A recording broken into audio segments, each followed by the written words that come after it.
Oi, gente! Sejam bem-vindos ao nosso primeiro episódio do programa. Meu nome é Rosângela e hoje iremos debater sobre o tema Dança e Docência, a saúde mental em um cenário de críticas e desvalorização dos professores de dança em ambientes de ensino. Hoje estamos com o nosso convidado, Matheus Alves. Matheus, gostaria de se apresentar para o nosso público?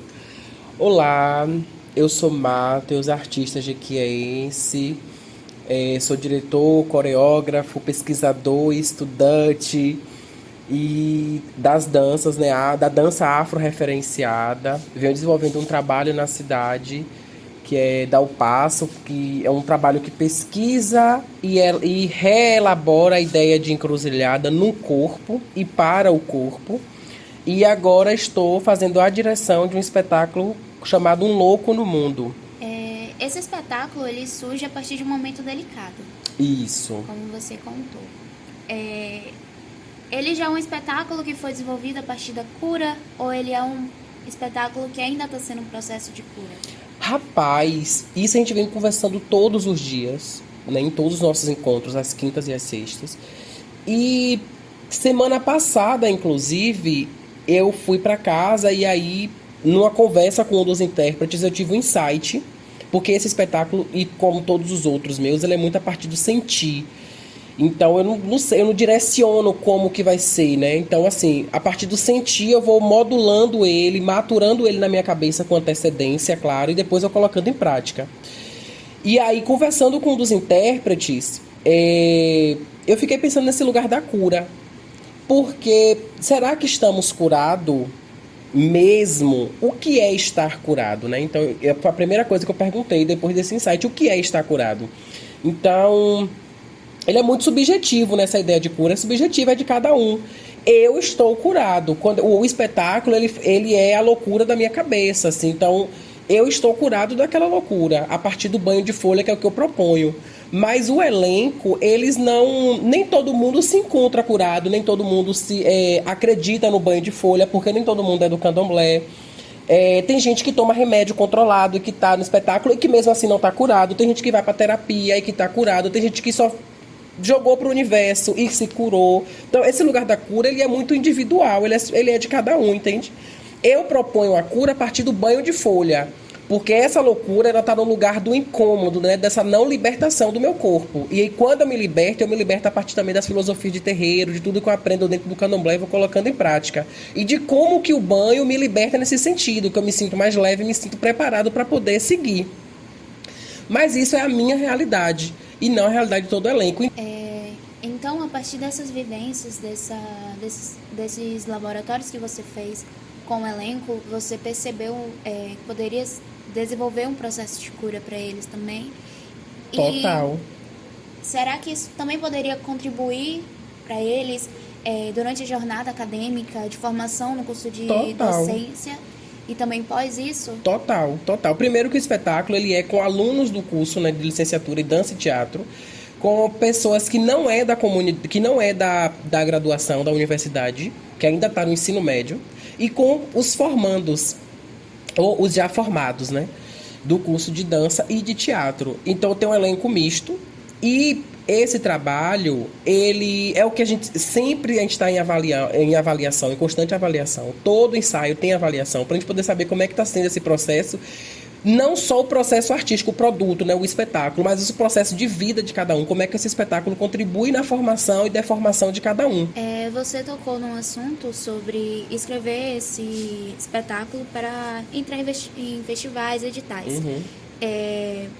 Para essa pesquisa, eu fiz pesquisa com outro entrevistado que ele respondeu falando que até ele entrar no concurso aqui, pelo concurso aqui na universidade, ele teve que viver de editais para conseguir se manter como artista. Total. Como você vê esse processo de você só conseguir se manter por edital ou por festivais, justamente pelo mercado de trabalho ser um pouco escasso? Na realidade, o que é que acontece?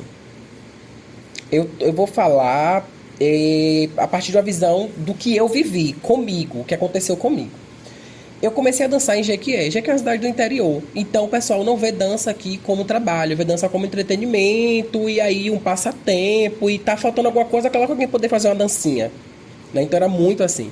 Eu cresci não, dancei muito tempo no balé e eu era obrigado a vender esses ingressos, né? Eu era obrigado a vender os ingressos para poder pagar minha fantasia, porque eu não tinha dinheiro para poder pagar as fantasias que eu dançava.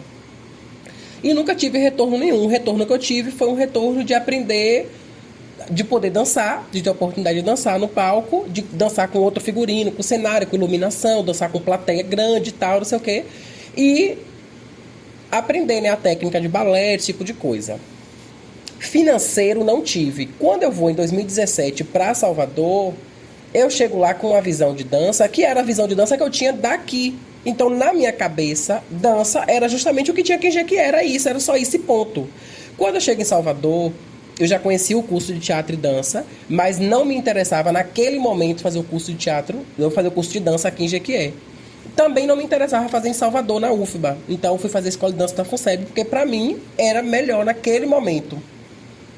E aí eu fui para lá. Quando eu chego na escola de dança da FUNSEB, eu conheço a dança por uma outra visão. E aí foi quando eu falei, meu Deus, dá para sobreviver disso. Porque até então eu dançava, mas eu trabalhava. Eu trabalhei 2 anos e 6 meses no hospital. Eu sempre trabalhei, desde os meus 15 anos de idade, que eu sempre trabalhei. E sempre gostei de dançar. Então eu sempre fiz arte paralela ao meu trabalho que eu tinha antes, e que eu não entendia que dança podia ser um trabalho. Sim. Entende? E aí, quando eu chego em Salvador, eu falo, não, gente, dá para ser trabalho, dá para sobreviver. Inclusive, eu vivo em Salvador por conta da dança. Eu dava aula, né, na academia, fazia vários jobs, fazia personagem vivo, dançava em banda, fazia receptivo, fazia abertura de não sei o quê, enfim, a dança me possibilitou entrar em grandes lugares, em inúmeros lugares, coisa que eu nunca imaginei que um dia pudesse acontecer, e entrar sendo pago, sabe? Não era de graça. E aí, mas paralelo a isso, eu fazia muita aula, e tem um ditado que eu aprendi, que eu ouvi lá, que era quem é visto é lembrado. Então, esse quem é visto é lembrado sempre fazia parte de mim, faz até hoje, eu falo isso pra todo mundo. Tem que fazer aula, eu fazia muita aula, eu saía da FUNSEB, fazia aula no BTCA, com a companhia de dança do BTCA. Eu era do balé jovem, segunda, quarta e sexta. Dava aula até quinta na academia à noite e ainda ia pro balé folclórico. E na oportunidade que eu tinha, fazer curso livre, curso de férias, me jogava em tudo, fazia muita aula mesmo. E justamente também nesse lugar de ser visto. Então, na realidade, antes da remuneração, eu fui pra Fit Dance. Eu saí daquele dia que é como instrutor Fit Dance, que era o auge, era o máximo na época. Fiz o curso e aí comecei a coreografar a equipe show da Fit Dance, que eu fiz um estágio lá de observação da FUNSEB, acabei entrando e fui fazer um estágio lá de graça, comecei a criar coreografias de graça, mas eu estava sendo visto, então tinha uma contrapartida ali. E aí depois disso eu comecei a ganhar mais dinheiro, né? Porque o pessoal começou a me ver e tal, enfim. Então eu sobrevivi em Salvador a partir disso. Quando eu retorno para Jequié, eu começo a botar isso em prática aqui. Não é que eu sou a primeira pessoa, não é isso não. Tinha gente que já fazia isso aqui. Eu não tinha oportunidade de dançar com essas pessoas, então não era indicado a dançar com as pessoas e ter dinheiro, apesar de já dançar muito. Então, sempre a gente de fora, as oportunidades eram para outras pessoas, era pra gente da UESB. Como eu não era da UESB e dançava no balé da cidade, então não tinha tanta oportunidade assim, nesse sentido, para ganhar dinheiro. Era desvalorizado pela cidade. Era. E aí eu volto pra cá e falo, não, peraí, tem uma galera aqui que quer dançar, então vamos fazer um trabalho, vamos fazer outra aqui. E aí fui puxando essa galera, fui formando. Não é bem um grupo, porque entrou e saiu pessoas, enfim, mas fui formando essa comunidade que queria dançar e a gente precisava monetizar isso. Entende? Aí foi quando a gente começou a escrever em edital e passa aqui, passa no outro edital. É uma dor de cabeça, porque não é uma realidade para todo mundo. Eu tive suporte dos meus amigos que já tinham experiência se inscrevendo em editais, e aí me ajudou. Mas isso não é a realidade para todo mundo. Eu tento ajudar no máximo que eu posso, mas nem todo mundo eu consigo. Das pessoas que me procuram para poder ajudar a escrever no edital, como que escreve. Então, geralmente eu mando meu projeto para a pessoa ver como é que é, pelo menos. Ter mais ou menos uma ideia, né, do como é que se inscreve. E ajudo gente também de outras cidades que me pede direto, principalmente quando abre esses editais aí, tipo Paulo Gustavo ou Aldir Blanc, enfim. E vou indo nessa. E é muito massa porque a galera começa a ver a dança também com outros olhos e vê que pode ganhar dinheiro e que dança é trabalho, sim. E é para ser remunerado bem, porque eu já fui convidado para dançar num evento aqui em Jequié, que não vem ao caso, que é muito conhecido, que a pessoa queria me dar um certificado. E eu tô falando de uma pessoa que tem dinheiro, que trabalha, sabe, que é envolvido com a cultura, enfim. Falei, bicho, e aí eu pago as contas como? O próprio pessoal da cultura acaba desvalorizando os próprios... Justamente os próprios artistas. Eu não tô dizendo que eu não faço trabalho de graça, não é sobre isso. Dou aula de graça, faço trabalho voluntário sempre que precise, eu tenho tempo e posso, faço, tranquilo. Mas, assim, existe também um lugar de quando tiver dinheiro, poxa, convida aquele cara, convida aquela pessoa que te ajudou quando não tinha, sabe? Mas não, quando tem dinheiro, convida artista de fora. Quando não tem, convida artista da casa. Eu tenho percebido isso muito na prática. E já aconteceu comigo. Então, a galera que tá comigo hoje dançando um louco no mundo, é a galera que já veio de Dar o Passo, mas é a galera que já veio de Ó Que Tempero Bom, que foi meu primeiro espetáculo, depois dançou Caranguejo, depois ajudou na produção de Caligem, foi pra Dar o Passo, agora tá dançando um louco no mundo, já foi pra vários outros jobs e tá aí, entendeu? A galera que cola de graça, mas quando tem dinheiro é com essa galera que eu conto e vou chamando outros, vou agregando outros e assim a gente vai vivendo, sabe? Mas dá pra ganhar dinheiro e dá pra ser, e é trabalho. É trabalho, e eu digo isso com muita certeza, assim, que é trabalho, porque se eu vivo, se eu posso viajar, se eu tenho que vestir, se eu tenho que comer, é porque a dança me possibilita ter isso. É todo dia? Não é. Eu costumo dizer que eu tô sentado em cima de um saco de ouro sem uma moeda no bolso. Porque hoje eu tenho 100 mil na conta, 200 mil, 300 mil do edital, né? Então a gente faz o trabalho acontecer, todo mundo é muito bem remunerado, mas amanhã eu já não tenho mais nada, entende? Sim.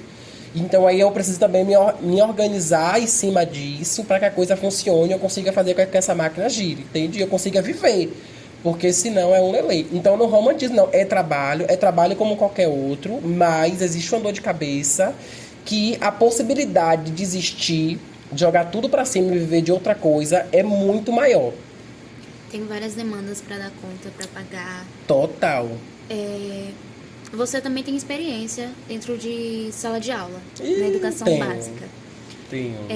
Como é ser esse profissional da dança dentro da sala de aula, com a disciplina artes? Rapaz, é muito louco. Por quê? A Lei 10.639, ela me garante... Ela não é uma lei de agora. Ela me garante uma coisa... Mas na prática, tem as escolas que eu já passei, ela não faz valer, sabe? Então, tipo assim, é meio que um faz de conta. Parece ser um faz de conta, assim. E isso me pega muito, porque eu vim desenvolvendo um trabalho, né, de dança afro-referenciada. Então, eu vou pesquisar o corpo negro, né, e trabalhar com identidade, autoestima, enfim. A minha aula, ela é construída em cima disso.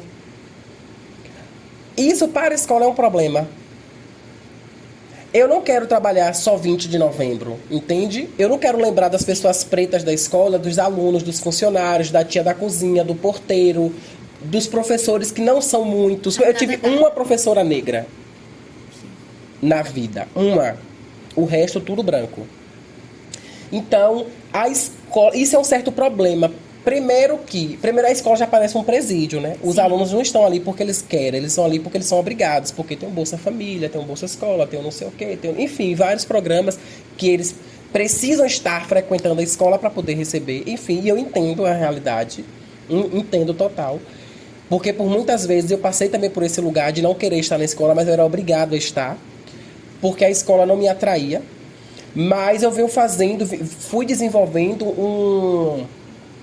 uma forma de chegar nesses alunos que eu trago em minha pesquisa, né, em Dar o Passo, uma forma totalmente assim, decolonial, né? Como que eu me aproximo, como que eu entendo essa realidade e vou trabalhando em cima disso com eles, como é que eu faço com que eles tomem gosto da disciplina, como é que eu faço com que eles entendam que a arte também é produção de conhecimento, assim como português, matemática e por aí vai. E isso para a escola é um problema, né? Porque eu vou trabalhar dentro da sala de aula, eles não entendem o que eu estou fazendo, utilizando música, utilizando voz, né? Tirando as cadeiras do lugar e tal, enfim, eles não entendem que isso é também produção de conhecimento, eles não entendem que isso faz parte da aula. Então, para eles está atrapalhando a aula dos outros professores. Isso é um problema. Então, já fui chamado a atenção várias vezes, mas também não me incomoda, não.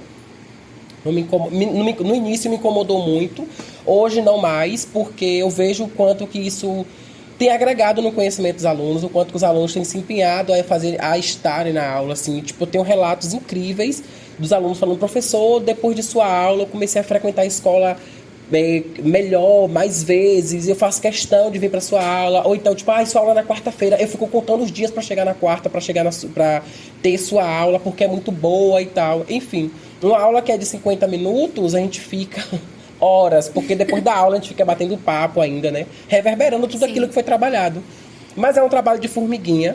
É um trabalho, eu não funciono sozinho, não tem como, sozinho eu não vou para canto nenhum. Preciso da ajuda da escola, da coordenação dos outros professores.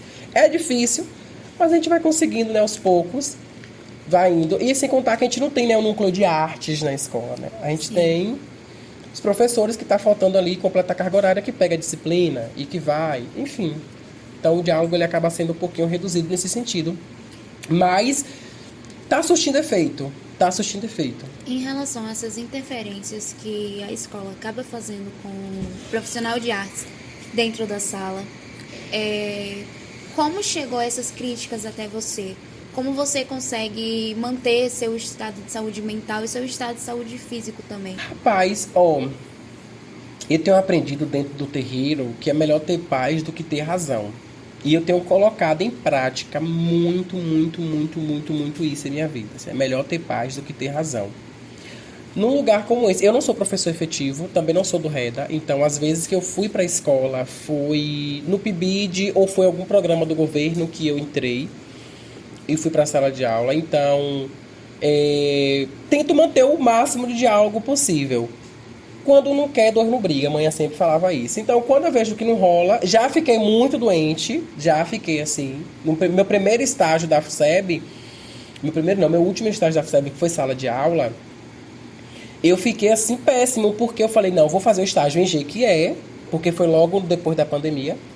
Vou fazer o estágio em Jequié, porque vou fazer na escola que eu estudei, porque vai ser incrível, passei por lá, os professores me conhecem, não sei o quê. E foi assim um tiro no pé. Foi um tiro no pé total, porque eu não imaginei que eu fosse tão esculachado assim, né? Duvidaram do meu conhecimento, duvidaram daquilo que estavam fazendo, não colaboraram para que o processo pudesse acontecer. Então foi um estágio bem difícil que eu fiquei me perguntando se era isso mesmo que eu queria, assim, sabe? Por mais que eu tivesse a devolutiva dos alunos extremamente positiva, por mais que a diretora e a coordenadora abraçassem extremamente, assim, a causa, né? Tipo, porra, seu plano de aula tá incrível. No AC era o que se falava. No AC, na verdade, só era eu e ela, né? Foi eu e a coordenadora, os outros professores da área não foram, enfim.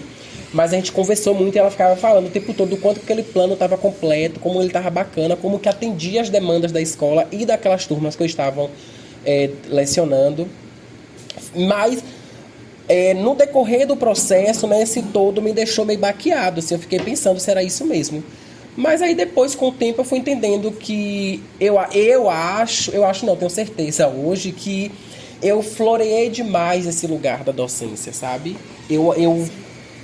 Não, porque foi a escola que eu estudei, vai ser tudo muito mil flores. E não é assim que funciona, gente. Tá lidando com pessoas e não é com máquinas.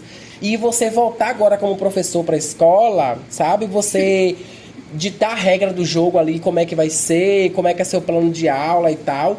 Eu senti naquele momento que era como se eu estivesse afrontando aquelas pessoas, entende? Então eles meio que debochavam de mim.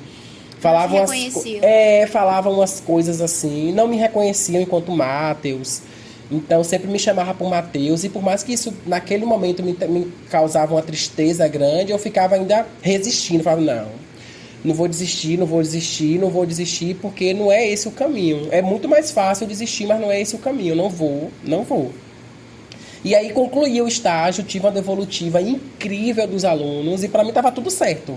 Para mim foi o que pagou, assim, sabe, a minha passada por aquela escola. Foram 3 meses de muito suor. E eu entendi na prática o que é ser professor, né? Que é para além da sala de aula. Sim. É ser professor na sala dos professores, é ser quando conversa com a tia da cantina, na secretaria, na direção, com o porteiro, na comunidade também, né? É no seu dia a dia. E aí é isso. Mas aí hoje eu chego na sala de aula, chego na escola já com outros olhares, com outra postura, entendendo que aquilo ali não é uma máquina de moer gente, mas é como se fosse, entende? Então, como é que a gente lida com esse sistema todo? Quais medidas você adotou para estar cuidando do seu psicológico? Para que isso não viesse causar alguma doença mental que viesse piorar ao longo do tempo? Repare só, dentro das minhas pesquisas, eu tenho 14 anos de terreiro, né, de candomblé. Graças a Deus, os orixás. Eu, depois de um tempo no terreiro, e aí isso foi depois também que eu comecei a estudar, que eu comecei a pesquisar sobre questões raciais e tal, eu comecei a perceber o quanto que o terreiro poderia me influenciar, entende? Dentro e fora da comunidade. E dentro da escola, que não deixa de ser comunidade, eu comecei a adotar para a minha vida as filosofias de terreiro. Entende? Então, assim, os banhos de folha, coisas desse tipo que vai pensar nesse lugar da cura, sabe? De ter um contato maior com a ancestralidade, com a espiritualidade. Porque as minhas aulas eu sempre vou estar trabalhando com o arquétipo de algum orixá, entende? Então, geralmente, nesse período do estágio, eu estava trabalhando com Oxum, para poder trabalhar identidade e tal, empoderamento, enfim. Então, eu pensava muito nesse lugar dessas águas doces de Oxum que me banha, que me cura, entende? Então, a conversa, né, o diálogo, sempre buscando pelo diálogo, é difícil, não é fácil, não é uma coisa assim, vai ser mil maravilhas porque o outro vai te ouvir, porque o outro não entende, entende? O outro acha que você está fazendo macumba na sala de aula, ou contra ele, ou enfim. Mas a filosofia de terreiro, ela tem esse lugar na minha vida enquanto cura, sabe? Então, os banhos de folha, as conversas, respirar fundo, acender minha vela, sabe? Passar alfazema no meu corpo, principalmente, foi o que me ajudou a não enlouquecer. Mas isso na sala de aula, enquanto professor. Enquanto aluno dentro da universidade, o que me ajudou a não enlouquecer, principalmente semestre retrasado, foi eu respirar, entender que eu não dou conta de tudo e começar a fazer terapia. Foi recorrer a um psicólogo real, porque eu percebi que eu já estava esgotadíssimo, assim, eu já não tinha mais cota para nada, eu estava extremamente esgotado. Esgotado pela hipocrisia, esgotado pelo o excesso de coisas que eu estava fazendo, pegando para poder dar conta na universidade, para provar a minha existência, coisa que hoje eu entendo que não precisa, mas a gente entra na universidade e acha que precisa provar a nossa existência, acha que precisa provar mil coisas. Isso começa lá no subconsciente, depois vai tomando consciência e você nem se percebe no processo. Quando você vê, você está extremamente cansado. E é um cansado que o outro, que não está nem aí. Dentro da universidade eu percebo que a gente é só números. Então, e eu não quero me tornar números, entende? Eu conheço várias pessoas que já chegou ao suicídio, outras que já tentaram, outras que desenvolveram sérios problemas, justamente por conta disso, sabe? Desse excesso de coisas. Então, hoje eu prefiro estar bem. E se estar bem me retirar do local, eu me retiro tranquilamente, sem peso na consciência. Conversando com um outro entrevistado que eu fiz para levantar informações, ele me falou sobre utilizar a música como uma maneira de distrair a mente também, para que tentasse descontrair e não ficasse pensando sobre coisas que foram faladas ou sobre o cansaço excessivo que a faculdade acaba sobrecarregando e o ambiente de trabalho também. Ele falou bastante também sobre o ambiente de trabalho dele não disponibilizar uma ajuda, assim, de literalmente se preocupar com a saúde mental do professor, com a saúde física desse professor. Pelo que você falou aqui também durante a entrevista, pelo que eu consegui entender, é que os ambientes de ensino que você trabalhou e que você passou não disponibilizava essas medidas, essa ajuda para que os profissionais tivessem esse amparo. Os professores, eles conversavam entre si também como uma maneira de se fortalecer diante dessa realidade, ou era cada um por si? Rapaz, ó, eu não utilizei música como terapia, apesar de ouvir muita música. Amo ouvir música, amo, mas não nesse lugar terapêutico. O que funcionou pra mim mesmo foi ir pro psicólogo. Foi recorrer ao profissional, porque tava lelê já. Na escola, eu não vi esse lugar, não. Assim, a sala dos professores é assim, é aquela sopa que não dá caldo, né? Que não dá liga, assim. É aquele negócio horroroso, assim, dos alunos. Então, tem os alunos que são bonzinhos, tem os alunos que são péssimos, as turmas A e B é aquela turma boazinha, a turma C é a turma péssima, dos que não querem nada. Essa é a realidade. Assim, isso eu tô falando a partir do que eu passei, né? Sim. Pode ser que outras pessoas que estejam, inclusive, ouvindo o seu programa, pode ser que já passou por outra realidade, enfim, tem outras vivências, tá tudo certo também, mas eu tô falando a partir do que eu passei, foi dessa forma. Então, eu vim nesse lugar, não de fortalecimento, pelo menos pra mim não chegou nesse lugar de fortalecimento, não. Mas, Realmente, as escolas adotam essas medidas de C e D ser consideradas piores sim, turmas. sim, Na minha sim. época também era assim. sim, é o que é os alunos que não querem nada, né? Sim. Que eles acham que não querem nada, Que mas na realidade falta querem incentivo. tudo. E eu fui desenvolver um trabalho sobre a Semana Preta na escola. Inclusive, a escola adotou para o Novembro Negro, né? O nome do Novembro Negro ser Semana Preta, justamente por conta do meu projeto de estágio. E foi bem legal. E eu fiquei com a turma que ninguém queria ficar. E foi muito lindo, muito, muito lindo o trabalho que a gente desenvolveu e que depois eles apresentaram em outros lugares e tal. Foi bem interessante. Mas é sobre esse lugar da oportunidade do ouvir também, que eu acho que falta muito, muito, muito. Para finalizar, quais medidas você acha assim que é necessário a gente, enquanto profissional da dança, dentro de ambiente de ensino, adotar para se cuidar? E não só nós mesmos, mas em coletivo. Rapaz, repare só, eu acho, hoje com a experiência que eu tenho, não muita, mas um pouquinho de experiência que eu tenho, é não romantizar. Não romantize a sala de aula. Ali dentro existem pessoas, existem vidas, não existem máquinas. E cada um tem uma narrativa de vida diferente, cada um vem de um lugar diferente, cada um tem perspectiva de vida diferente. Você também é diferente, vem de uma outra realidade, passou por um outro processo. Então, é meio que recalcular a rota, sabe? Para que a coisa consiga fluir. E não romantizar, sabe? É dar dura quando precisar ser duro. Mas também é ouvir quando precisar ouvir, é abraçar quando precisar abraçar. Eu acho que a vida segue melhor dessa forma. É o que é o que eu tento fazer, né? Dos meus processos de sala de aula. Eu vi que eu tentando fazer, ouvir. Tem dia que não dá certo, tem dia que não rola, tem dia que eu sinto que chamar mesmo, assim, passar os 50 minutos entendendo o que é que tá rolando, entendendo o que é que eles querem, para poder ver se vai, se funciona. Mas eu saio de lá com a alma tranquila, a alma lavada, porque eu tô lidando com pessoas, entende? Então, é um processo demorado, é um processo difícil, porque comigo também foi difícil. Luiz Rufino, no livro Pedagogia da Encruzilhada, ele traz tem uma fala dele que eu acho bem interessante, que é...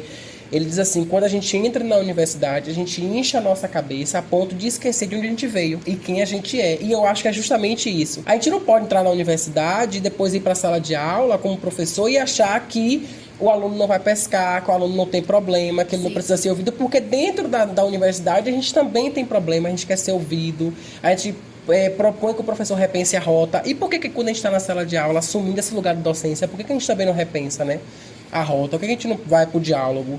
Sendo que na escola, diferente da universidade, mas na escola o professor ele é tido e lido como que é o único que sabe, né? É o detentor da verdade, o que ele traz é a verdade absoluta e ponto. Quando a gente sabe que não é assim que funciona, ele não sabe tudo, né?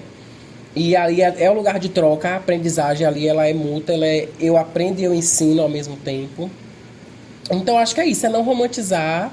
Se precisar sempre repensar a rota, repense, sabe? Eu tenho me apegado muito com a minha espiritualidade, com a minha ancestralidade. Isso tem me ajudado muito, muito, muito, muito. Sou sempre atento sempre atento aos recados, né? Trazidos aí pelo universo, enfim, então eu tô sempre ligado muito nisso, sempre em contato com outras pessoas também, para poder trocar figurinha, saber o que é que tá rolando, o que é que não tá, enfim. Eu acho que é isso. O não romantizar, pra mim, é pra vida. Não romantizar.